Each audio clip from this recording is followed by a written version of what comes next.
The oldest advice about money was never really about money. It was about wanting less. And nearly all of it was written by people who already had a floor underneath them. Every tradition I know has a version of it. Want less, hold it loosely. The thing you own ends up owning you. I grew up inside one of those traditions and I still believe it sometimes. But I've started paying attention to who actually gets to practice it. Stop calling it professionalism. You know, the email from a boss, the 11 at night kind, with a tone in it. And there is a minute that happens before you reply. I've taken that minute more times than I want to count. I used to think it was restraint. It was arithmetic. Do I need this salary? Do I need this job? What happens if I lose it? Could I walk into another in 90 days? That's what's actually happening in the pause. 4 questions. And none of them are about the email.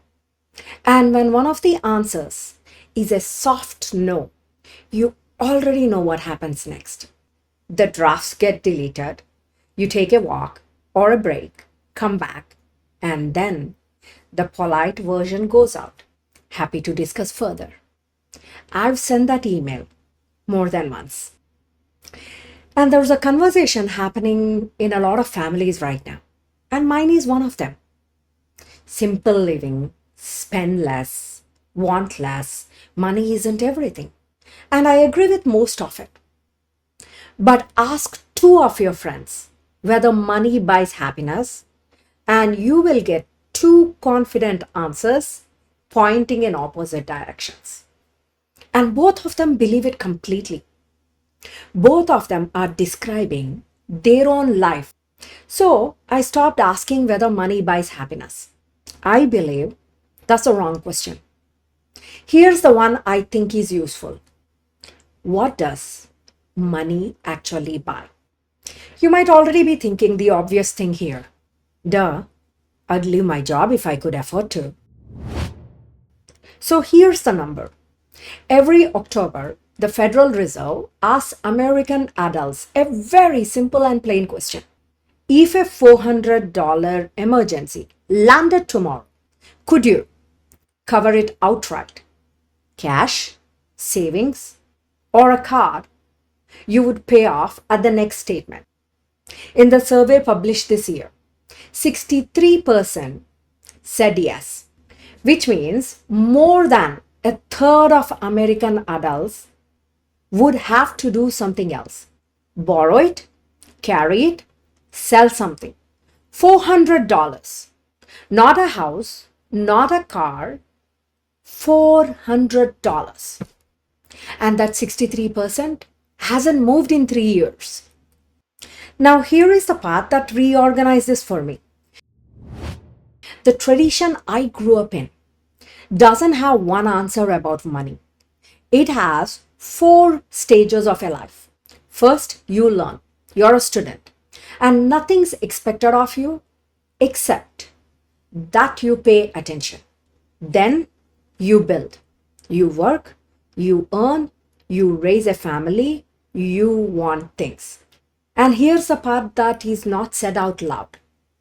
In that framework, wanting is the assignment. Wanting, ambition, hunger for more than you were handed. It wasn't a lapse. It's the stage. Then you loosen the grip. You have built it. You step back from it and you start handing it over. And then you let it go completely. 4 stages in that order. And nearly every piece of advice you will hear about wanting less, spend less, need less, money isn't everything, is stage 3 advice.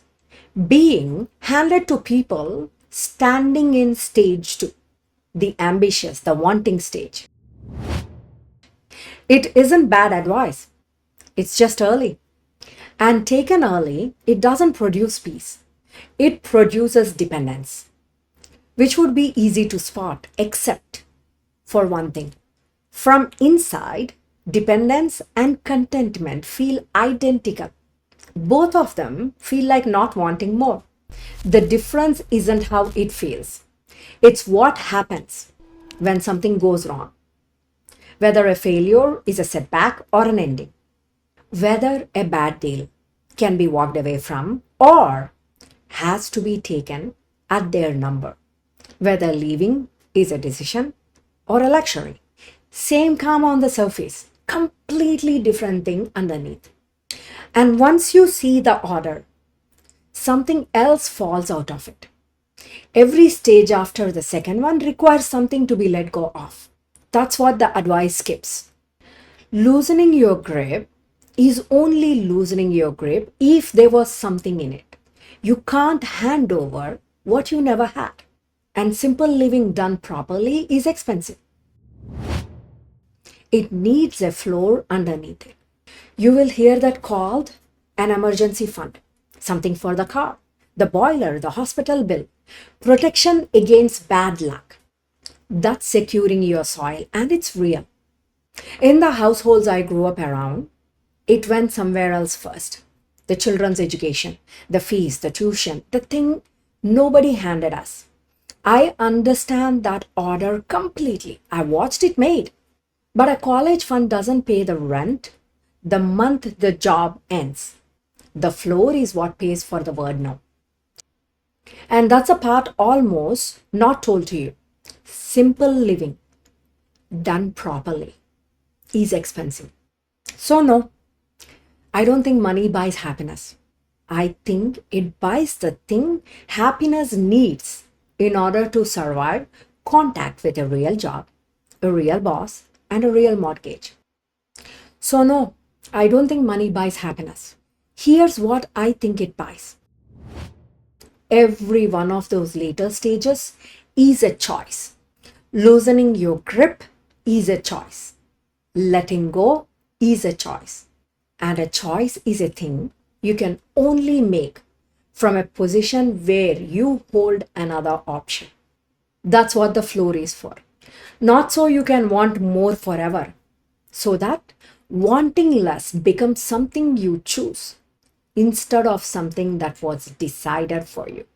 Which brings it back to the minute before the reply.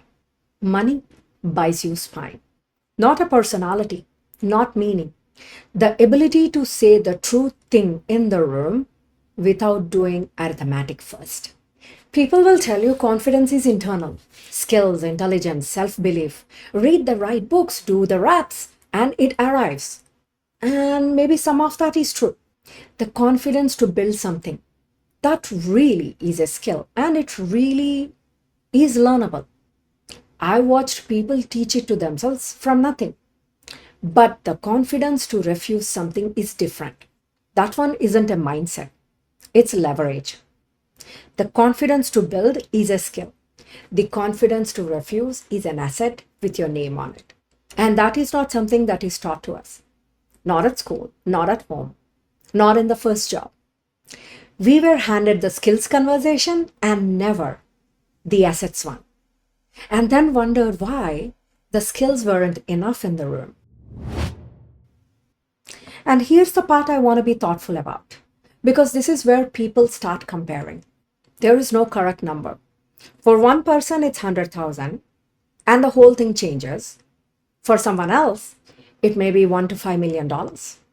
And for someone else, again, it's higher than that. And the size of it says nothing about them. It isn't a benchmark. It's whatever makes your work optional.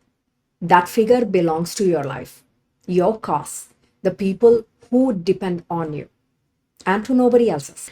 Everything in this episode is education, and none of it is a recommendation about your situation. I do not know your numbers. A real decision about your money belongs in a conversation where somebody has actually looked at them. And that is a different conversation to this one. So one question, and I will go first. Are you building toward a number where your work becomes optional? Not soon, ever. Mine Took me 2 years to say it out loud. And I still remember how ridiculous it felt the first time. Your one seed this week. Name the number. Not the plan for getting there, just the number. Write it somewhere, you will see it again. Most people never do this. There is a vague sense that more would be better, and the number isn't the point. What the number does is turn every decision after it into a vote for it or against it. This is your one small seed. Plant it, grow it, leave a legacy.